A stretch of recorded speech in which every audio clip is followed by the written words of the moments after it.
Xi Jinping को सता रहा पीएम मोदी का खौफ। एलएसी छोड़ो, भारत ने तिब्बत पर किया ऐलान। दलाई लामा ने किया शुक्रिया, पीएलए में मची भगदड़।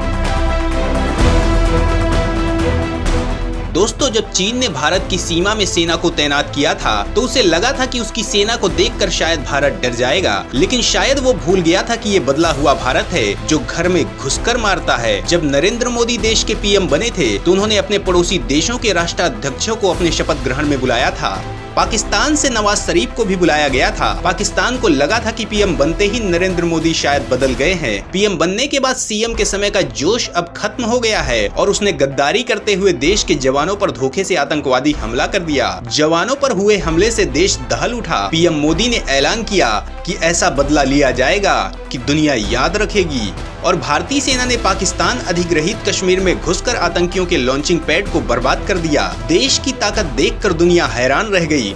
जब आतंकियों ने पुलवामा में हमला किया तो देश ने एयर स्ट्राइक करके पाकिस्तान में धुआं कर दिया, जिसके बाद पाकिस्तान ने देश की तरफ देखने की भी जरूरत नहीं की। इतना ही नहीं, पीएम मोदी ने पाकिस्तान को दुनिया भर में अलग थलग कर दिया है। पाकिस्तानी पीएम शहबाज खुद ये स्वीकार कर चुके हैं कि आज हालत ये हो गए हैं कि किसी देश को फोन करो तो उन्हें लगता है कि हम उनसे पैसे मांगने वाले हैं। दोस्तों, पाकिस्तान के बाद अब उसके जिगरी चीन की बारी है। गुस्ताख चीन पीएम मोदी के निशाने पर है। खुद सुपर पावर अमेरिका ये मान चुका है कि भारत चीन की हेकड़ी का मजबूती से जवाब दे रहा है और भारत से उलझना चीन को महंगा पड़ गया है। ड्रैगन के खिलाफ भारत हो गया आक्रामक। पाकिस्तान के बाद चीन की बर्बादी फिक्स। दोस्तों, भारत का खौफ चीन को किस कदर सता रहा है, इसका उसने खुद सबूत दे दिया है। सवाल उठता है कि भारत से डरकर चीन ने क्या कदम उठाया है। जिनपिंग मारे डर के सिकुड़े क्यों जा रहे हैं? पुतिन के जरिए भारत से सुलह कराने को बेचैन क्यों हुए जा रहे हैं? तो दोस्तों, लद्दाख में चीन के साथ जारी गतिरोध को 2 साल पूरे हो चुके हैं। इसके बावजूद डेप्सांग समेत कई पॉइंट्स अब भी ऐसे हैं जहां दोनों देशों की सेनाएं आमने सामने तैनात हैं। सीमा पर तनाव बढ़ने के कारण भारत ने सैकड़ों चीनी ऐप्स को बैन कर दिया और उनकी कई कंपनियों को दिए गए टेंडर भी रद्द किए हैं। ऐसे में चीन इतना तो समझ गया है कि उसका मुकाबला 1962 वाले भारत से नहीं हो रहा है। यही कारण है कि राष्ट्रपति शी जिनपिंग ने चीनी सेना के वेस्टर्न थिएटर कमांड को मजबूत किया है। पीपुल्स लिबरेशन आर्मी की वेस्टर्न थिएटर कमांड के पास ही भारत से लगी सीमा की सुरक्षा की जिम्मेदारी है। ये पूरा इलाका भौगोलिक रूप से काफी चुनौतियों से भरा है। इस कारण चीनी सैनिक ज्यादा देर तक अग्रिम मोर्चे के वातावरण को झेल नहीं पाते हैं। ऐसे में जिनपिंग की रणनीति बड़ी संख्या में सैनिकों और सैन्य साजो सामान को तैनात कर सेना का मनोबल बनाए रखने की है। पीएलए वेस्टर्न थिएटर कमांड चीन के 5 थिएटर कमांडों में से सबसे बड़ा है। ये अफगानिस्तान, पाकिस्तान, भारत, नेपाल और म्यांमार से लगी चीन की सीमाओं की सुरक्षा करता है। इसके अलावा चीन पाकिस्तान आर्थिक गलियारे पर तैनात चीनी कर्मियों और संपत्तियों की सुरक्षा भी वेस्टर्न थिएटर कमांड की ही जिम्मेदारी है। अप्रैल 2020 में लद्दाख के कई इलाकों में हुए घुसपैठ के लिए भी पीएलए का पश्चिमी थिएटर कमांड ही जिम्मेदार था। गलवान में भारतीय सैनिकों पर हुए हमले ने 4057 किलोमीटर लंबे वास्तविक नियंत्रण रेखा को अचानक ही सक्रिय कर दिया था। चीनी सेना के वेस्टर्न थिएटर कमांड को 1 फरवरी 2016 को स्थापित किया गया था। इसके अधिकार क्षेत्र में Sichuan, Tibet, Gansu, Ningxia, Qinghai, Xinjiang, Shaanxi, Yunnan, Chongqing शामिल है।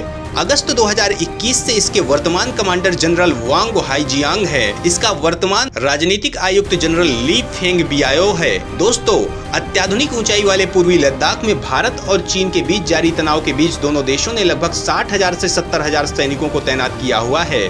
दिलचस्प बात यह है कि चीनी सैन्य आयोग में भी चीन के वेस्ट थिएटर कमांड के प्रतिनिधियों की संख्या बाकी कमांड की तुलना में लगभग दोगुनी है। वेस्टर्न थिएटर कमांड ने 20वीं पार्टी कांग्रेस के लिए अपने 30 प्रतिनिधियों का चयन किया है। चीनी राष्ट्रपति शी जिनपिंग ने 23 जुलाई 2021 को ल्हासा, 9 जुलाई 2022 को चेंगडू और 15 जुलाई 2022 को उरुमकी का दौरा किया था। इस दौरान उन्होंने पश्चिमी थिएटर कमांड के अधिकारियों से मुलाकात भी की थी। दोस्तों, सवाल उठता है कि वेस्टर्न थिएटर कमांड को मजबूत करने के लिए चीन क्या क्या कदम उठा रहा है। चीन इसे अपने लिए महत्वपूर्ण क्यों समझता है? तो दोस्तों, चीनी सेना के बाकी थिएटर कमांड की तुलना में वेस्टर्न थिएटर कमांड को सबसे पहले एडवांस मिलिट्री हार्डवेयर और नए लड़ाकू विमान दिए जाते हैं। ये बताता है कि चीन के लिए उसके वेस्टर्न थिएटर कमांड का क्या महत्व है। 14वीं पंचवर्षीय योजना में भी वेस्टर्न थिएटर कमांड को ही सबसे ज्यादा बजट दिया गया है। इसमें सीमा के नजदीक बुनियादी ढांचा निर्माण की कई परियोजनाओं को 2030 से 2035 तक पूरा करने का लक्ष्य रखा गया है। इसके अलावा इस इलाके में सैन्य क्षमताओं को बढ़ाने के लिए तिब्बत स्वायत्त क्षेत्र और इसके आसपास के क्षेत्रों में नए रेलवे, एक नया राजमार्ग और 30 अतिरिक्त हवाई अड्डे बनाने का प्रस्ताव है। दोस्तों, भारत ने भी अपने इंफ्रास्ट्रक्चर को बेहद मजबूत बना लिया है, लेकिन चीन की गुस्ताखी का अंजाम उसे कितना भयानक चुकाना पड़ेगा, शायद उसे इसका अंदाजा भी नहीं है। 70 साल पहले की गलती सुधारेंगे मोदी, सरदार पटेल का सपना हो जाएगा अब पूरा। दोस्तों, चीन के लिए भारत कुछ ऐसा प्लानिंग कर रहा है कि अब चीन भारत में घुसना तो दूर, खुद तिब्बत को भी खो देगा। दोस्तों, सवाल ये उठता है कि आखिर तिब्बत के मामले को उठाने की बात क्यों की जा रही है? तिब्बत में किस बात पर पेंच फंसा हुआ है? तो दोस्तों, आखिरकार जिस कार्य के लिए भारत को बहुत समय पूर्व कमर कस लेनी चाहिए थी, वो प्रारंभ हो चुका है।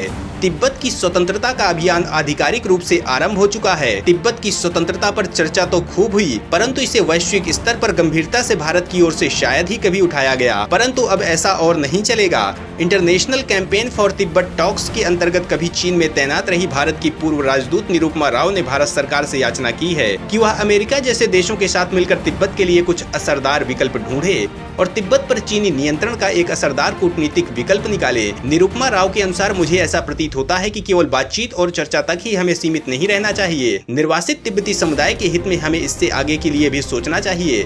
परंतु वे इतने पर नहीं रुकी। जवाहरलाल नेहरू की खिंचाई करते हुए वे बोली, इतिहास में हमारे कुछ नीति निर्माताओं की सोच काफी सीमित थी, क्योंकि उन्हें भविष्य की कोई सुध नहीं थी। उन्हें इस बात का कोई अंदाजा नहीं था कि तिब्बत का आने वाले समय में क्या महत्व होगा और यह हमारे लिए कितना महत्वपूर्ण होगा, और इसे यूं ही चीनियों को दान कर दिया। निरुपमा राव का संकेत नेहरू की उस अदूरदर्शिता की ओर था जिसके कारण तिब्बत चीन का भाग बन गया था। सवाल उठता है कि नेहरू ने तिब्बत पर क्या गलती की थी? तो दोस्तों, अक्टूबर 1950 में चीन की लिबरेशन आर्मी ने तिब्बत पर आक्रमण कर दिया।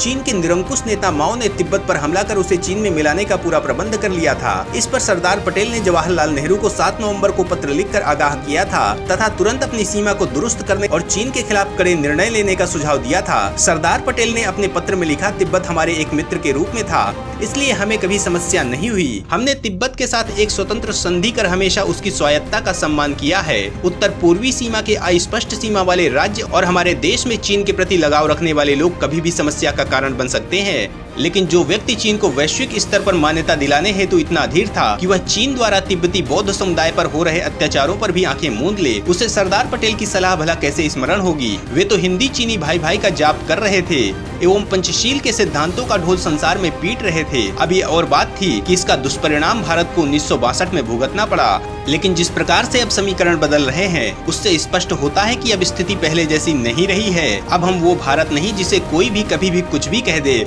और हम सर झुकाकर उसकी आज्ञा मान ले, चाहे वो पाकिस्तान जैसा लंपट ही क्यों न हो। नरेंद्र मोदी सरकार चीन को 2 टुकड़े करने की नीति पर काम कर रही है। तो दोस्तों, चीन की तबाही अब कोई नहीं रोक सकता है।